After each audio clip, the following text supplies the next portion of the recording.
सदीनामा रोजाना बुलेटिन में आपका स्वागत है। मैं प्रणति ठाकुर प्रस्तुत हूँ 17 अगस्त 2024 का संपादकीय लेकर, जिसका शीर्षक है पेरियार की कहानी दलित की जुबानी। दक्षिण भारत के दलितों में पेरियार को भगवान की तरह पूजा जाता है, जिस तरह बिरसा मुंडा को। परंतु इस संपादकीय में पेरियार ने दलितों के लिए क्या सचमुच कुछ किया, इस पर प्रकाश डाला है। आइए चलते हैं संपादकीय की ओर, जिसे लिखा है हमारे अतिथि संपादक अरुण लवानिया ने। चेन्नई की झुग्गी झोपड़ी में एक दलित परिवार में जन्मे और वहीं 25 वर्ष बिताने वाले एम वेंकटेशन एक आस्थावान हिंदू हैं। उन्होंने चेन्नई के विवेकानंद महाविद्यालय से दर्शन शास्त्र में स्नातकोत्तर डिग्री प्राप्त की है। जब वेंकटेशन ने महाविद्यालय में प्रवेश लिया तो उनके कथनानुसार उन्हें प्रतिदिन पेरियारवादियों के एक ही कथन का लगातार सामना करना पड़ा कि पेरियार एक महान दलित उद्धारक थे। चूंकि उन्हें पेरियार दर्शन का कोई ज्ञान नहीं था, उन्होंने पेरियार से संबंधित समस्त उपलब्ध साहित्य के अध्ययन और शोध करने का संकल्प लिया। इसके लिए उन्होंने पेरियार द्वारा स्थापित, संचालित और संपादित सभी पत्रिकाओं विदुथालाई, कुडियारासु, द्रविड़ नाडु, द्रविड़न, उनके समकालीन सभी नेताओं अन्नादुराई, एम.पी. शिवागन, के.ए.पी. विश्वनाथन, जीवानंदम आदि के भाषण और लेख तथा पेरियार सुयामर्यादी प्रचार निलयम द्वारा प्रकाशित उनके समस्त साहित्य पर गहन शोध किया।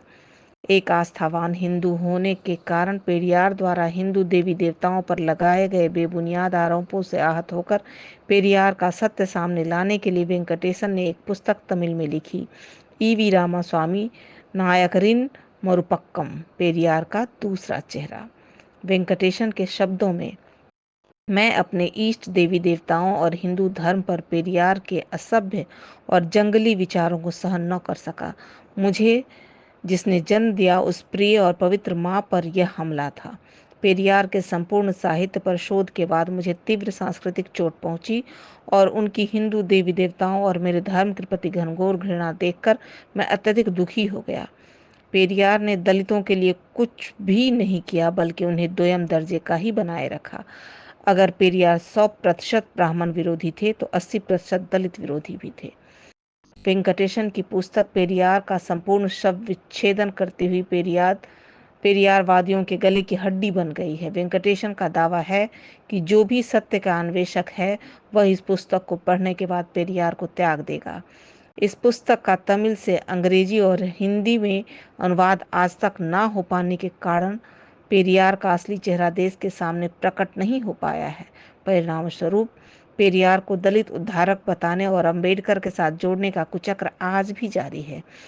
इन्हीं वेंकटेशन के नीचे दिए यूट्यूब वीडियो के लिंक में 24 मिनट के संबोधन को इस लेख द्वारा हिंदी में प्रस्तुत किया जा रहा है। वेंकटेशन ने पेरियार दलित राष्ट्र और धन विरोधी एजेंडे का बेरहमी से तथ्यों का संदर्भ देकर पोस्टमार्टम किया है, वो आंखें खोलने वाला है। वेंकटेशन कहते हैं, अंग्रेजों ने हम पर शासन प्रारंभ करने के साथ ही यह समझ लिया था कि शायद वो भारत पर स्थायी रूप से शासन करने में असमर्थ होंगे, क्योंकि उनके विरुद्ध निरंतर विद्रोह होने लगा था और इन घटनाओं को लेकर वो बहुत चिंतित थे। उन्होंने मंथन किया कि यदि उन्हें भारत पर अपना शासन चलाए रखना है तो किसी भी तरह विरोध की आग को बुझाना ही होगा। अपने उद्देश्य की पूर्ति के लिए उन्होंने विदेश से अनेक विद्वानों को भारत बुलाया।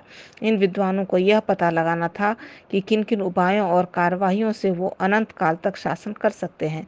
यही बात समझने के लिए सारे आयातित गोरे विद्वान देश के विभिन्न राज्यों में गए। एक ऐसे ही गोरे विद्वान के अनुसार, यदि हम भारत पर स्थायी रूप से शासन करना चाहते हैं तो हमें इस देश को विभाजित और तोड़ना पड़ेगा। भारत एक स्वाभिमानी राष्ट्र है और हमें सर्वप्रथम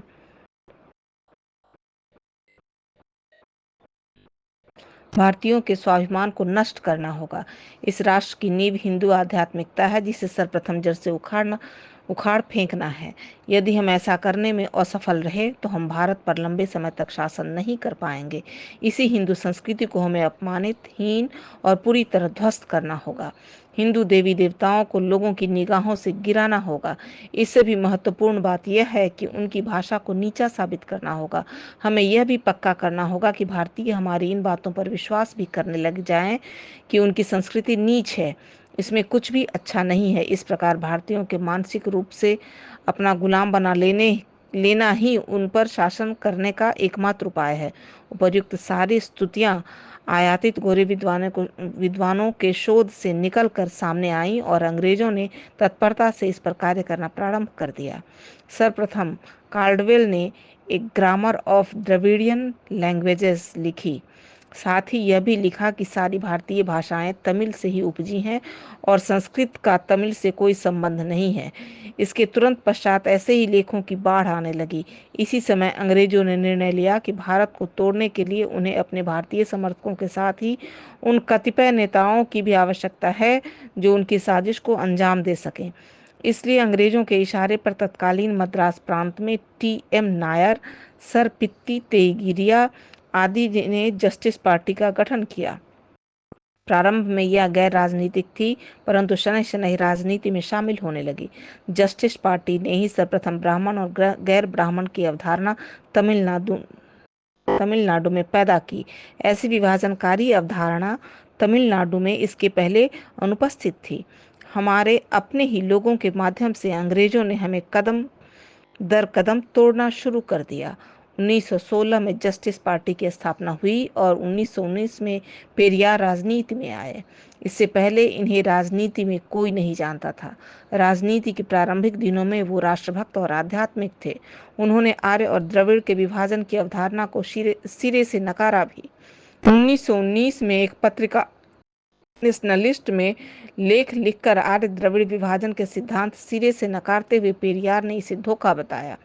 यहाँ तक कि जब उन्होंने अपनी प्रथम पत्रिका निकाली तो ये लिखा कि वो यह कार्य ईश्वर के दिव्य आशीर्वाद से कर रहे हैं।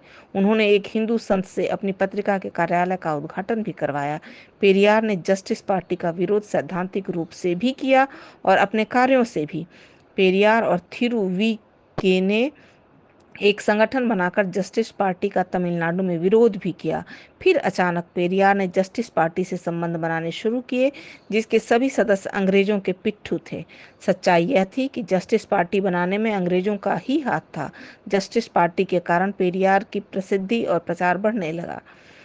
पेरियार तमिलनाडु के सर्वाधिक धनी व्यक्ति थे। उन दिनों जितने भी राष्ट्रीय नेता तमिलनाडु आते थे वो पेरियार के व्यक्तिगत अतिथि हुआ करते थे। उनका रहना, खाना, पीना सब पेरियार के घर पर ही होता था। पेरियार का परिवार इरोड का एक सम्मानित और संपन्न परिवार था। उनकी नेतृत्व क्षमता का आकलन कर अंग्रेजों ने उन्हें जस्टिस पार्टी में शामिल करने की योजना पर कार्य करना शुरू कर दिया। अंग्रेजों के इशारे पर जस्टिस पार्टी के कर्णधारों ने पेरियार से मिलना जुलना और उनसे संबंध बनाना चालू कर दिया। पेरियार ने भी उनका गर्मजोशी से स्वागत किया और थोड़े ही समय में दोनों के मध्य नजदीकी संबंध भी बन गए।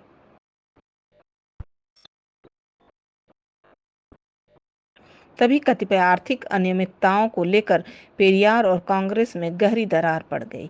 अधिकतर लोगों को इस बात की जानकारी आज भी नहीं है। दरअसल आंध्र प्रदेश के संस्थानम ने चेरन माँ देवी गुरुकुलम को 5,000 का दान दिया था। पेरियार पर आरोप था कि उसने कांग्रेस के पैसे का दुरुपयोग किया। पेरियार ने अपने बचाव में कहा कि यह पैसा उसकी अनुमति लिए बिना दिया गया।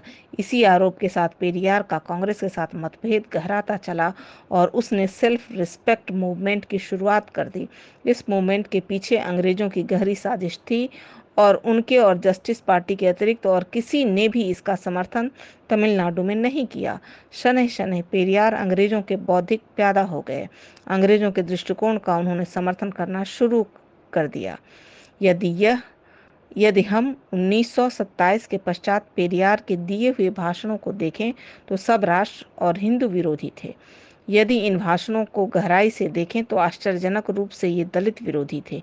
इसका कारण यह है कि गांधी दलितों को मंदिरों में प्रवेश दिलाने के लिए उस समय सत्याग्रह आंदोलन कर रहे थे।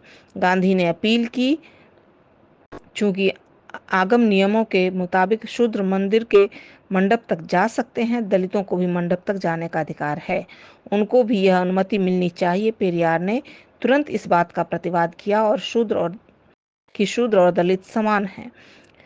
उस काल में शूद्र मंडप तक जा सकते थे। पेरियार ने कभी यह नहीं कहा कि मंदिर प्रवेश के लिए सभी वर्णों को समान अधिकार हैं। वो शूद्रों को चौथा वर्ण मानते थे और दलित को पांचवा, जो मंदिर प्रवेश के अधिकारी नहीं थे। उन्होंने मरते दम तक यह माना कि शूद्र और दलित अलग अलग हैं। इस बात को उन्होंने सार्वजनिक मंचों से कई बार बिना किसी शर्म के कहा भी। शेष अगले भाग में।